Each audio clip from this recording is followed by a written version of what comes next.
Bonjour, prêtre du diocèse de Nice, Sylvain Brison est actuellement directeur au séminaire des Carmes à Paris et maître assistant à la faculté de théologie de l'Institut catholique de Paris.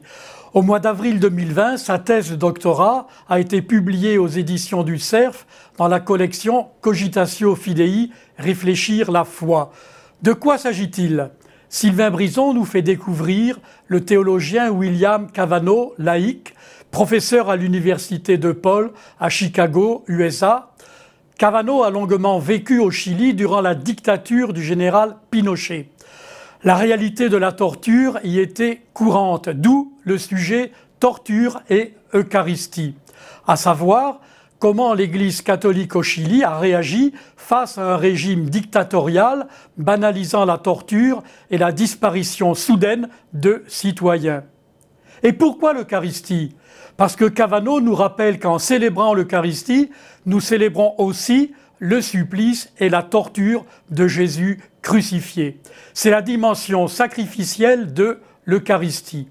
Mais la responsabilité de l'Église est d'imaginer un autre récit que celui officiel d'un État, qu'il s'agit ici d'un État totalitaire ou même par ailleurs d'un État libéral. Ce que vit en effet l'Église dans les situations concrètes de ce monde l'oblige à penser et à réagir autrement en fidélité à sa nature. Après une période d'hésitation, de désarroi de l'Église, il y eut au Chili l'excommunication explicite des tortionnaires, l'exclusion des bourreaux de la communion eucharistique. Répétons-le, l'Église a dû imaginer un autre récit que celui officiel du gouvernement dictatorial. Elle a dû promouvoir une manière de penser, une théologie propre, en prise avec la réalité où elle était insérée. Tel est le parcours de la réflexion de Sylvain Brison, mettant en relief le concept d'imagination. Il s'appuie, nous l'avons dit, sur le travail théologique de Cavanaugh, mais aussi de Jean-Baptiste Metz dans les années 70. Et bien d'autres auparavant dans l'histoire de l'Église, par exemple dans l'œuvre de saint Augustin au IVe siècle, avec la Cité de Dieu, à une période où toute une civilisation bascule.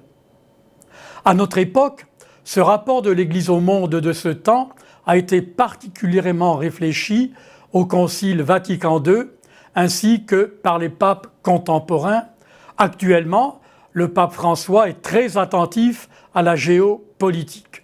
C'est un équilibre toujours complexe pour l'Église. Comment l'Église, les chrétiens, peuvent-ils vivre dans ce monde, leur monde, et l'imaginer?